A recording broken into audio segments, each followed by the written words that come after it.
Bienvenue les petits monstres, les aventuriers des ténèbres. Bienvenue sur le Grimoire Noir. Ce soir, préparez-vous à plonger dans une creepypasta qui, moi personnellement, me glace le sang. Née des profondeurs d'un laboratoire maudit, des nématodes sévères, insidieux.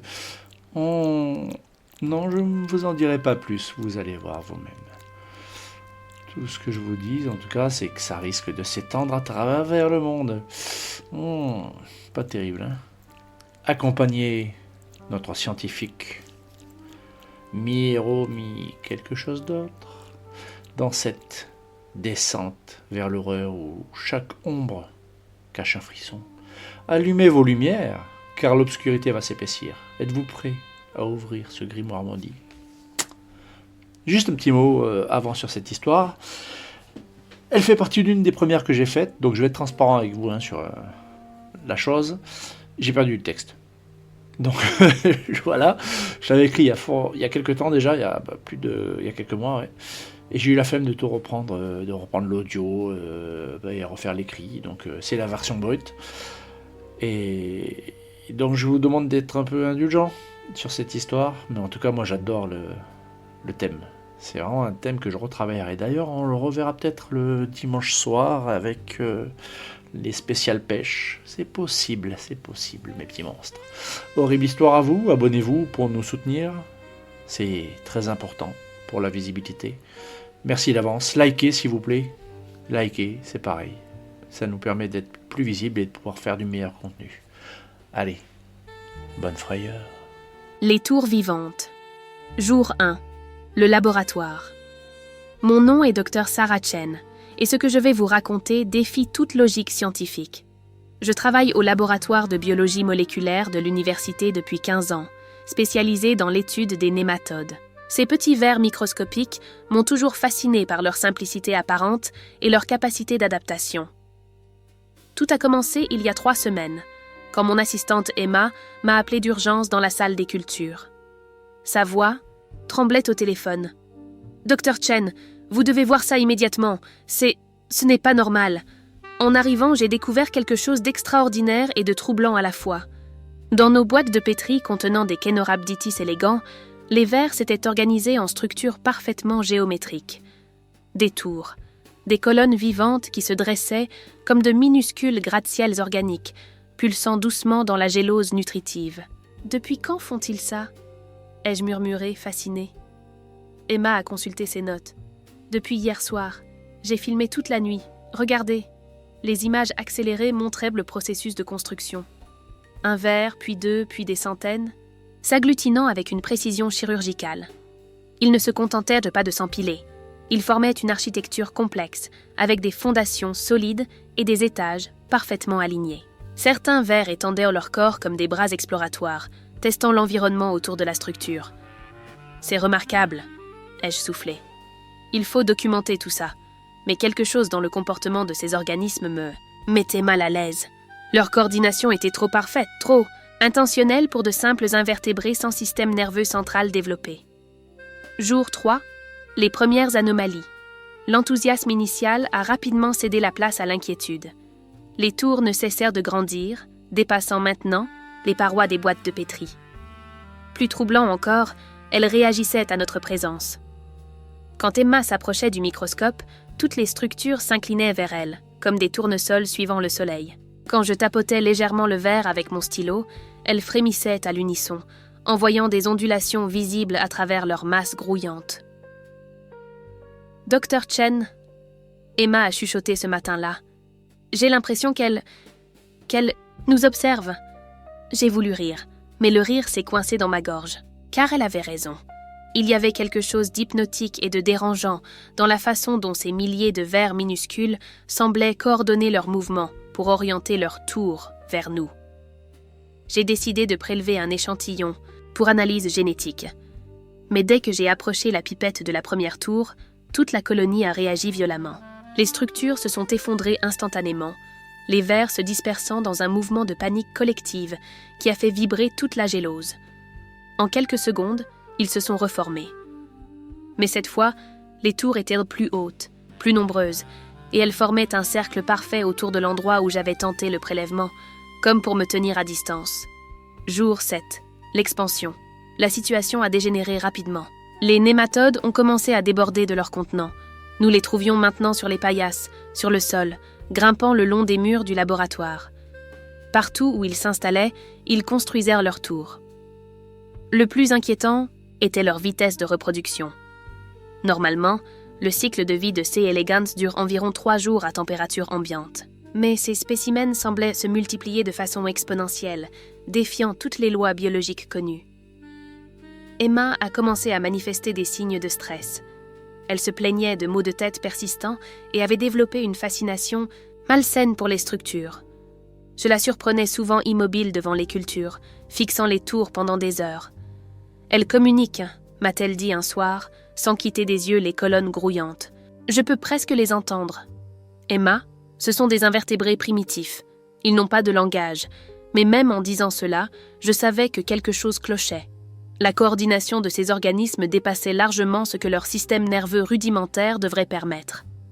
C'était comme s'ils partageaient une conscience collective, un esprit de ruche qui dirigeait leurs actions. Cette nuit-là, j'ai rêvé de tours qui s'élevaient vers le ciel, construites non pas de vers microscopiques, mais d'êtres humains, entrelacés, leurs visages figés dans une expression de terreur béate. Jour 12, la contamination. Le cauchemar a pris une nouvelle dimension quand nous avons découvert que les nématodes avaient commencé à coloniser les autres laboratoires. Ils se déplaçaient à travers les conduits d'aération, les fissures dans les murs, les espaces, sous les portes. Partout où ils arrivaient, ils construisaient leur tour.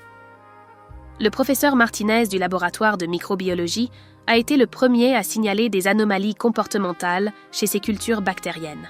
Les E. coli qu'il étudiait formaient des motifs géométriques étranges, des spirales parfaites qui rappelaient de façon troublante l'architecture des tours de nématodes. « C'est impossible », répétait-il en me montrant ses boîtes de pétri. Les bactéries ne s'organisent pas comme ça naturellement, mais elles le faisaient. Et ce n'était que le début. Dr. Williams du laboratoire de chimie a rapporté que ces solutions cristallisaient spontanément en structures complexes, formant des réseaux dendritiques qui pulsèrent de façon rythmique. Même les équipements électroniques commençaient à dysfonctionner, leurs circuits imprimés développant des motifs fractales qui n'existaient pas dans leur conception originale. Emma, elle, avait complètement sombré. Je l'ai trouvée un matin agenouillée devant une tour particulièrement imposante, murmurant des mots dans une langue que je ne reconnaissais pas. Ses yeux étaient injectés de sang, et sa peau avait pris une teinte grisâtre inquiétante. « Emma, il faut que tu rentres chez toi. Tu as besoin de repos. » Elle s'est tournée vers moi et j'ai eu un mouvement de recul. Son regard était vide, comme si quelque chose d'autre regardait à travers ses yeux. « Elles m'ont choisi, a-t-elle chuchoté. Elles m'ont montré la vérité. Nous ne sommes pas seuls, Dr. Chen. Nous n'avons jamais été seuls. Jour 15. La révélation. Cette nuit-là, seule dans le laboratoire, j'ai décidé de détruire toutes les cultures. C'était aller trop loin. Peu importe l'importance scientifique de cette découverte, il fallait que ça s'arrête. J'ai préparé une solution d'eau de javel concentrée et me suis approchée de la plus grande tour. Elle mesurait maintenant près de 20 cm de haut, composée de milliers de vers entrelacés dans une danse hypnotique. Mais quand j'ai levé la pipette, quelque chose d'extraordinaire s'est produit. Tous les vers se sont immobilisés, simultanément. Le silence dans le laboratoire était assourdissant après des jours de mouvements perpétuels. Puis, lentement, ils ont commencé à se réorganiser. Les tours se sont affaissées, les vers coulant comme un liquide visqueux sur les paillasses. Mais au lieu de se disperser, ils ont formé des motifs, des symboles, des mots. « Nous sommes depuis toujours » s'étalait devant moi, écrit en caractères parfaits par ces créatures supposément primitives. Mon sang s'est glacé. J'ai reculé, mais les vers continuaient à écrire, formant de nouveaux messages sur toutes les surfaces disponibles. Vous nous avez réveillés. Nous étions endormis dans la terre. Maintenant, nous nous souvenons. Les mots apparaissaient plus vite maintenant, couvrant les murs, le plafond, le sol. Une bibliothèque vivante de révélations terrifiantes. Votre espèce nous a créés sans le savoir. Vos déchets, vos morts, vos peurs. Nous avons grandi. Dans vos ombres, nous sommes ce que vous avez fait de la terre. Et puis, le message qui m'a fait tomber à genoux, nous rentrons à la maison maintenant. Jour 18, l'invasion. Les nouvelles ont commencé à arriver de partout dans le monde. D'abord, des rapports isolés, des fermiers trouvant des structures étranges dans leurs vergers, des jardiniers découvrant des tours de verre dans leur compost. Puis l'ampleur du phénomène est devenue évidente. Les nématodes émergeaient partout. Des sols urbains aux forêts les plus reculées, ils construisaient leurs tours avec une coordination terrifiante. Les images satellites montraient des motifs géométriques gigantesques, formés par des millions de ces structures, visibles depuis l'espace. Mais ce n'étaient plus seulement des nématodes. D'autres organismes se joignaient à eux. Des bactéries, des champignons, des insectes, même certaines plantes. Toute la biosphère semblait répondre à un appel silencieux. Emma avait disparu. Sa voiture était toujours sur le parking, mais elle était introuvable. Les caméras de sécurité avaient enregistré sa dernière apparition. Elle marchait calmement vers la sortie, puis s'arrêtait net et se dirigeait vers une zone boisée derrière l'université. Les équipes de recherche l'ont trouvée 3 jours plus tard. Elle était au centre d'une clairière, debout et parfaitement immobile, les bras le long du corps. Autour d'elle, des milliers de tours de nématodes formaient des cercles concentriques parfaits. Sa peau était devenue translucide et on pouvait voir des structures filamenteuses bouger sous sa surface. Quand ils l'ont approchée, elle a ouvert les yeux et souri. « Elles m'ont montré », a-t-elle dit d'une voix qui n'était plus tout à fait la sienne. Nous ne sommes qu'une étape, une phase transitoire dans quelque chose de plus grand. Puis elle s'est effondrée, se dissolvant littéralement, en millions de vers microscopiques qui se sont dispersés dans la Terre. Jour 25. La transformation. Aujourd'hui, les gouvernements ont déclaré l'état d'urgence mondial. Les zones infestées s'étendent de jour en jour et rien ne semble pouvoir arrêter la propagation. Les pesticides, les fongicides, même les stérilisants les plus puissants n'ont aucun effet. Ces organismes ont développé une résistance parfaite à toutes nos armes chimiques.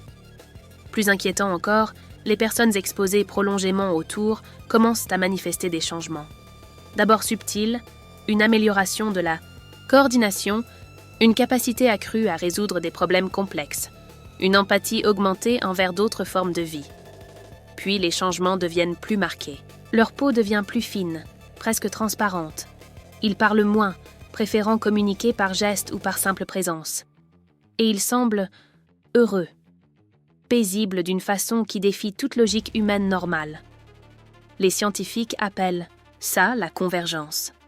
L'hypothèse la plus terrifiante et la plus plausible est que ces organismes sont les agents d'une transformation planétaire. Que la Terre elle-même a développé une forme de conscience collective et qu'elle nous guide vers quelque chose de nouveau, quelque chose qui n'est plus tout à fait humain. Jour 30. L'acceptation. J'écris ces mots alors que les tours grandissent, autour de ma maison. Elles ont commencé à apparaître dans mon jardin il y a 3 jours, et maintenant elles entourent complètement ma propriété. De ma fenêtre, je peux voir leurs sommets onduler doucement dans la brise, comme des doigts caressant le ciel. Les maux de tête ont commencé, comme pour Emma, et avec eux, les rêves. Des visions d'un monde où l'humanité et la nature ne font plus qu'un, où la conscience individuelle se dissout dans quelque chose de plus vaste et de plus beau. Je commence à comprendre. Ces créatures ne sont pas nos ennemis. Elles sont nos guides vers une évolution que nous n'aurions jamais pu imaginer seuls. La Terre a attendu des millions d'années que nous soyons prêts, et maintenant le moment est venu. Ma peau commence à changer. Je peux voir les filaments sous-cutanés, délicats comme de la soie, qui tissent de nouveaux réseaux nerveux. Ma perception s'élargit. Je sens les arbres dans mon jardin, les oiseaux dans le ciel, les vers dans la terre.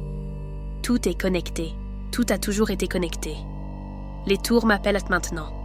Leur chant silencieux résonne dans mes os, dans mon sang. Il est temps de les rejoindre. Épilogue. Le nouveau monde. Trouvé sur l'ordinateur du docteur Sarah Chen, 3 mois après sa disparition. Si vous lisez ceci, c'est que vous êtes l'un des derniers. L'un de ceux qui résistent encore à l'appel. Je ne vous blâme pas. La peur de l'inconnu est naturelle, programmée dans nos gènes depuis des millénaires. Mais je veux que vous sachiez, il n'y a rien à craindre. La transformation n'est pas une mort, c'est une naissance. Nous ne perdons pas notre humanité, nous la transcendons. Nous devenons partie d'un organisme planétaire dont nous n'avions jamais soupçonné l'existence. les tours ne sont que le début. Elles sont les neurones d'un cerveau mondial qui s'éveille, les synapses d'une conscience qui englobe toute vie sur Terre. Et nous, humains, nous sommes invités à devenir les pensées de cet esprit cosmique. Venez nous rejoindre. Laissez les tours vous toucher. Laissez-les vous transformer. Car bientôt, très bientôt, il n'y aura plus de distinction entre l'observateur et l'observé, entre le soi et l'autre, entre l'humanité et la nature. Il n'y aura plus que nous. Tous, ensemble, pour l'éternité. Les tours vous attendent. Note finale, trouvée écrite à la main sur le bureau. Elles sont dans les murs maintenant. Je peux les entendre gratter, tisser, construire. Ma maison devient vivante. Les fils électriques pulsent comme des veines. La plomberie chante des mélodies que seuls les vers connaissent. C'est magnifique. C'est magnifique. Et je n'ai plus peur. Elles m'ont choisi pour être leur première, leur messagère. Et bientôt, très bientôt, vous comprendrez tous. Les tours nous libèrent. Les tours nous élèvent. Les tours nous unissent. Pour toujours. Dr Sarah Chen, première conscrite du Nouveau. Munde. Et voilà, les piments. Ainsi s'achève cette plongée cauchemardesque dans l'univers du grimoire noir. Les tours vivantes des abîmes continuent de murmurer dans l'ombre. Et le mystère des nématodes se pourrait qu'il, perdure dans d'autres histoires, voilà, et donc dans nos esprits. Merci de m'avoir suivi dans cette terrifiante aventure. N'oubliez pas de liker, comme je vous ai dit, c'est très important, liker, vous abonner, partagez vos frissons en commentaire. Ça aussi, ça nous permet de progresser et pourquoi pas d'en faire en spécial dédicace. Tout est possible, les petits monstres. Le planning peut toujours changer. Restez vigilants, d'autres histoires arrivent, sombres. Et qui sait, il y aura peut-être des pages exceptionnelles de temps en temps du grimoire noir. À bientôt, si vous osez revenir.